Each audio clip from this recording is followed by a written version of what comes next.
Hi friends, நாம் அடிக்கடி பேச பயன்படுத்தக்கூடிய தமிழ் வார்த்தைகள் மற்றும் தமிழ் வாக்கியங்களுக்கு ஹிந்தியில் எப்படி சொல்லணும்னு எக்ஸாம்பிளோட பார்க்க போகிறோம்.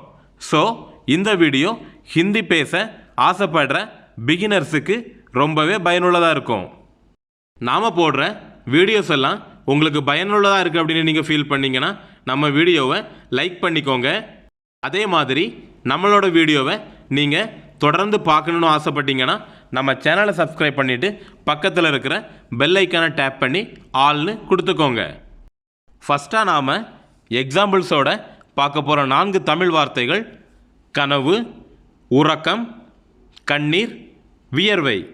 இந்த 4 தமிழ் வார்த்தைகளுக்கும் ஹிந்தியில் எப்படி சொல்லணும்னோ அதை எக்ஸாம்பிள்ஸோட சென்டென்ஸாக எப்படி கிரியேட் பண்ணணும் அப்படிங்கிறதையும் இப்போ பார்க்கலாம்.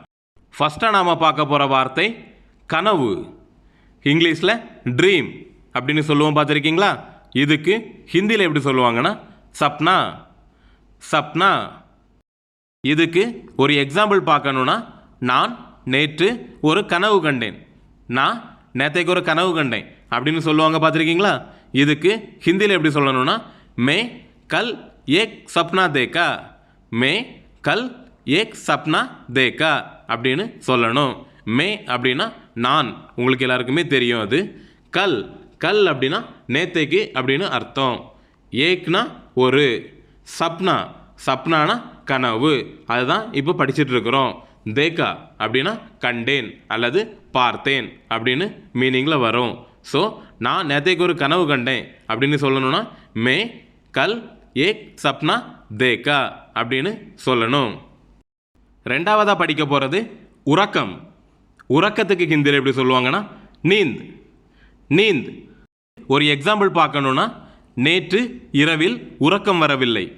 நேற்றைக்கு ராத்திரி உறக்கம் வரல அப்படின்னு சொல்லுவாங்க, பார்த்துருக்கீங்களா?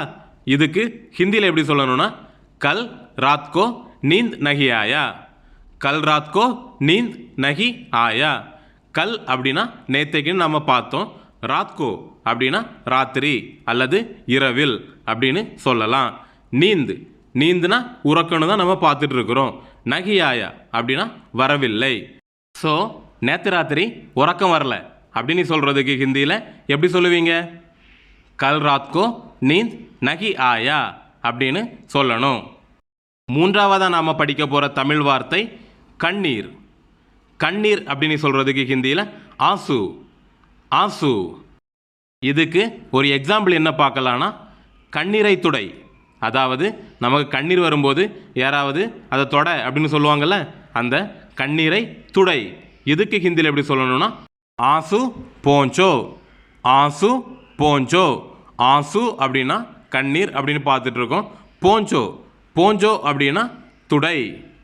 ஸோ கண்ணீரை துடை அப்படின்னு சொல்கிறதுக்கு ஹிந்தியில் எப்படி சொல்லுவீங்க?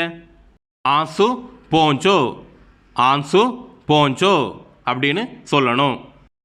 நான்காவதாக நாம் படிக்க போகிற வார்த்தை வியர்வை. வியர்வைக்கு ஹிந்தியில் எப்படி சொல்லுவாங்க தெரியுமா? பசீனா. பசீனா. இதுக்கு ஒரு எக்ஸாம்பிள் பார்க்கணுன்னா, இன்று வியர்வை கொஞ்சம் அதிகமாக வருகிறது.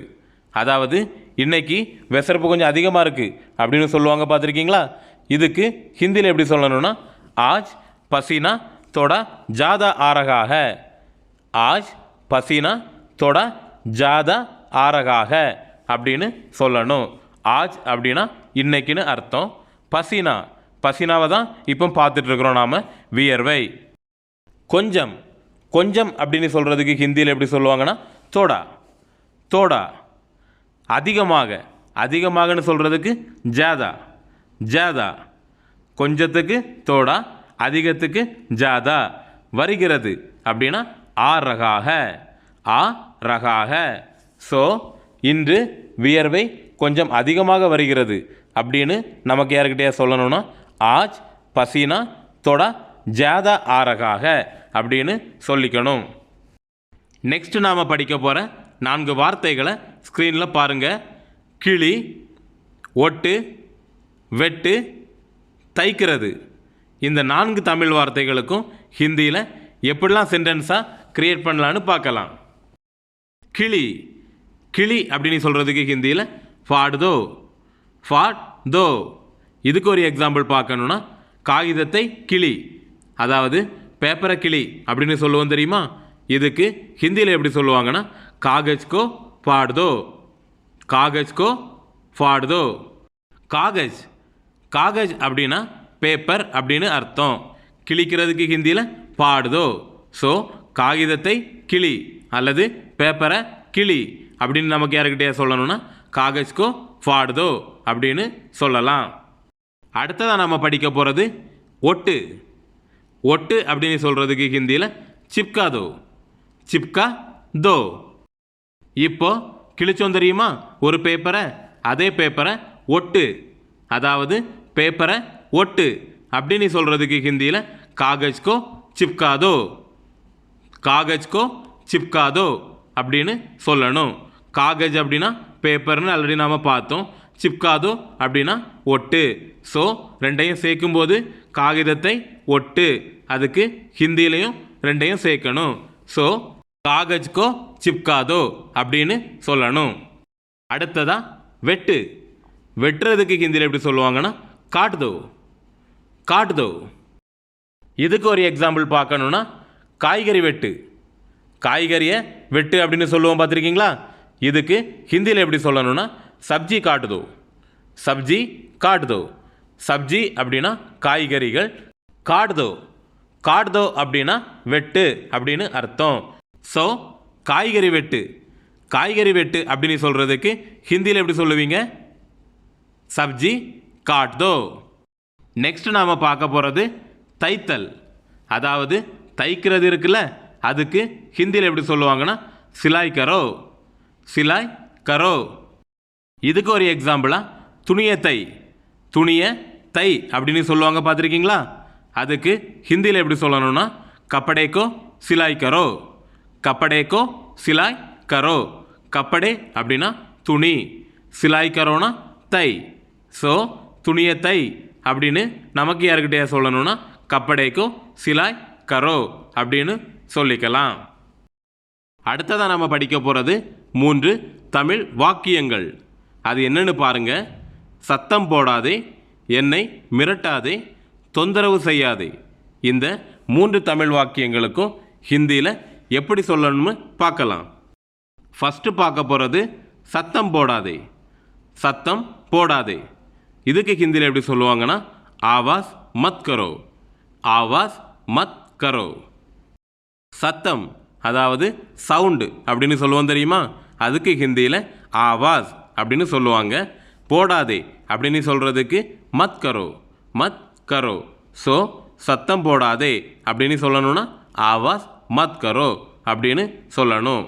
இது சத்தம் போடு. சத்தம் போடு அப்படின்னு சொல்லுவோம் பார்த்துருக்கீங்களா? அதுக்கு ஹிந்தியில் எப்படி சொல்லணும்னா ஆவாஸ் கரோ. ஆவாஸ் கரோ. ஆவாஸ் கரோ அப்படின்னா சத்தம் போடுன்னு அர்த்தம். ஆவாஸ் மத் கரோ அப்படின்னா சத்தம் போடாதே அப்படின்னு அர்த்தம். நெக்ஸ்ட்டு பார்க்க போகிற வாக்கியம் என்னை மிரட்டாதே. என்ன மிரட்டாத அப்படின்னு சொல்லுவோம் பார்த்துருக்கீங்களா? அதுக்கு ஹிந்தியில் எப்படி சொல்லணும்னா முஜே தம்கி மத் தோ. முஜே தம்கி மத் தோ இப்படி சொல்லணும். முஜே அப்படின்னா என்னை அப்படின்னு அர்த்தம். தம்கி, தம்கிக்கு தான் ஹிந்தியில் மிரட்டல் அப்படின்னு அர்த்தம். மிரட்டல் அப்படின்னா தம்கின்னு பார்த்தோம். ஸோ மிரட்டாதே அப்படின்னு சொல்கிறதுக்கு தம்கி மத் தோ அப்படி சொல்லணும். அதனால் என்னை மிரட்டாதே அப்படின்னு நமக்கு யாருக்கிட்டே சொல்லணும்னா முஜே தம்கி மத் தோ. முஜே தம்கி மத் தோ அப்படின்னு சொல்லிக்கலாம். அடுத்த வாக்கியம் என்னன்னு பாருங்க. தொந்தரவு செய்யாதே. நம்ம ஏதாவது வேலை செய்துட்டு இருக்கும்போது நம்மளை அடிக்கடி தொந்தரவு பண்ணிகிட்டு இருப்பாங்கல்ல, அப்போ நாம் அவங்கக்கிட்ட சொல்லுவோம் தெரியுமா தொந்தரவு செய்யாத அப்படின்னு. அதுக்கு ஹிந்தியில் எப்படி சொல்லணும்னு பார்த்தீங்கன்னா பெரிஷான் மத் கரோ. பெரிஷான் மத் கரோ. இதில் பெரிஷான் அப்படின்னா தொந்தரவு அல்லது பிரச்சனை இந்த மாதிரி மீன் பண்ணிக்கலாம். மத் கரோ அப்படின்னா பண்ணாத அல்லது செய்யாத அந்த மாதிரி மீனிங்கில் வரும். ஸோ யாருக்கிட்டையாவது என்ன தொந்தரவு பண்ணாத, தொந்தரவு பண்ணாத அப்படின்னு நமக்கு சொல்லணும்னா முஜே பெரிஷான் மத் கரோ. முஜே பெரிஷான் மத் கரோ அப்படின்னு சொல்லிக்கலாம். பெரிஷான் மத் கரோ அப்படின்னா தொந்தரவு செய்யாத அப்படின்னு பார்த்தோம். அதே போல் தொந்தரவு செய் அதாவது தொந்தரவு பண்ணு அப்படின்னு சொல்கிறதுக்கு ஹிந்தியில் என்ன வரும்? திங்க் பண்ணி ஆன்சரை கமெண்டில் சொல்லுங்கள் பார்க்கலாம். அடுத்ததாக நாம் ஹிந்தியில் படிக்க போகிற 4 தமிழ் வார்த்தைகளை ஸ்க்ரீனில் பாருங்கள். வீடு, கடை, குடிசை, கோவில். இந்த 4 தமிழ் வார்த்தைகளுக்கும் ஹிந்தியில் எப்படி சொல்லணும்னு வாங்க பார்த்துடலாம். ஃபஸ்ட்டு வீடு. வீடு அப்படின்னு சொல்கிறதுக்கு ஹிந்தியில் கர். கர். இதுக்கு மக்கான். மக்கான் இப்படியும் சொல்லலாம். ஸோ வீடுன்னு சொல்லணும்னா கர்னியும் சொல்லலாம், மக்கான்னையும் சொல்லலாம். இதுக்கு ஒரு எக்ஸாம்பிள் பார்க்கணுன்னா, என் வீடு பெரியது, அதாவது என்னோட வீடு பெருசாக இருக்கும் அப்படின்னு சொல்லுவோம் பார்த்துருக்கீங்களா? அதுக்கு ஹிந்தியில் எப்படி சொல்லணும்னா மேரா கர் படா ஹை. மேரா கர் படா ஹை. மேரா அப்படின்னா என் அப்படின்னு அர்த்தம். கர், கர்னா வீடு. இந்த இடத்துல மக்கான் அப்படியும் சொல்லிக்கலாம். படா ஹை அப்படின்னா பெரியதுன்னு அர்த்தம். ஸோ என் வீடு பெரியது அப்படின்னு நமக்கு யாருக்கிட்டே சொல்லணும்னா மேரா கர் படா ஹை அப்படின்னு சொல்லலாம். அல்லது மேரா மக்கான் படா ஹை இப்படியும் சொல்லலாம். அடுத்து கடை. வீட்டுக்கு தேவையான ஜாமானங்கள்லாம் வாங்க போவோம்ல, அந்த கடை தான். இதுக்கு ஹிந்தியில் எப்படி சொல்லணும்னா துக்கான். துக்கான். இதுக்கு ஒரு எக்ஸாம்பிள், கடை அருகில் இல்லை, அதாவது கடை பக்கத்தில் இல்லை அப்படின்னு சொல்லுவோம்ல, அதுக்கு ஹிந்தியில் எப்படி சொல்லணும்னா துக்கான் பாஸ்மே நகி ஹை. துக்கான் பாஸ்மே நகி ஹை. துக்கான் அப்படின்னா கடைன்னு பார்த்தோம். அருகில். அருகில் அப்படின்னு சொல்கிறதுக்கு பாஸ்மே அல்லது நஸ்தீக் ரெண்டுமே சொல்லலாம். இல்லை. இல்லை அப்படின்னு சொல்லணும்னா நகி ஹை. ஸோ கடை அருகில் இல்லை அப்படின்னு நமக்கு யாருக்கிட்டே சொல்லணும்னா துக்கான் பாஸ்மே நகி ஹை அல்லது துக்கான் நஸ்தீக் மே நகி ஹை இப்படியும் சொல்லலாம். அடுத்ததா குடிசை. குடிசைக்கு ஹிந்தியில் எப்படி சொல்லுவாங்கன்னா ஜோப்படி. ஜோப்படி. குடிசைகள் இப்போது அதிகமாக இல்லை அப்படின்னு சொல்கிறதுக்கு ஹிந்தியில் ஜோப்படி அபி ஜாதா நகி ஹை. ஜோப்படி அபி ஜாதா நகி ஹை. ஜோப்படி அப்படின்னா குடிசைன்னு பார்த்தோம். இதுக்கு குட்டியா அப்படின்னும் சில இடங்களில் சொல்லுவாங்க. அபி. அபி அப்படின்னா இப்போது, அதிகமாக இல்லை அப்படின்னு சொல்கிறதுக்கு ஜாதா நகி ஹை. ஸோ குடிசைகள் இப்பொழுது அதிகமாக இல்லை அப்படின்னு நமக்கு யாருக்கிட்டே சொல்லணும்னா குட்டியா அபி ஜாதா நகி ஹை அல்லது ஜோப்படி அபி ஜாதா நகி ஹை அப்படின்னு சொல்லலாம். நாம் அடுத்ததாக படிக்க போகிறது கோவில். கோவிலுக்கு ஹிந்தியில் எப்படி சொல்லுவாங்க தெரியுமா? மந்திர். மந்திர். நான் காலையில் கோவிலுக்கு செல்வேன், அதாவது நான் காலையில் கோயிலுக்கு போவேன் அப்படின்னு சொல்லுவாங்க பார்த்துருக்கீங்களா? அதுக்கு ஹிந்தியில் எப்படி சொல்லணும்னா மே சுப மந்திர் ஜாவுங்கா. மே சுப மந்திர் ஜாவுங்கா. மே அப்படின்னா நான் அப்படின்னு அர்த்தம். சுப. சுப அப்படின்னா காலை. மந்திர். மந்திர்னா கோயில்னு பார்த்தோம். ஜாவுங்கா. ஜாவுங்கா அப்படின்னா போவேன் அல்லது செல்வேன். ஸோ நான் காலையில் கோயிலுக்கு போவேன் அப்படின்னு நமக்கு யாருக்கிட்டே சொல்லணும்னா மே சுபே மந்திர் ஜாவுங்கா அப்படின்னு சொல்லுங்க. இந்த வீடியோ மாதிரியே லாஸ்ட் வீக்கும் நம்ம ஒரு வீடியோ அப்லோட் பண்ணியிருந்தோம்.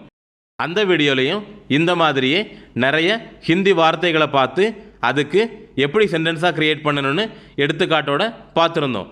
அந்த வீடியோ உங்களுக்கு வேணும்னா நான் மேலே ஐக்கானில் கொடுக்குறேன் அண்ட் டிஸ்கிரிப்ஷன்லேயும் லிங்க் கொடுக்குறேன், போய் பாருங்கள். இந்த வீடியோ மாதிரியே இன்னும் ஒரு அழகான வீடியோவோட உங்களை எல்லாம் திரும்பவும் சந்திக்கிறேன். நன்றி, வணக்கம்.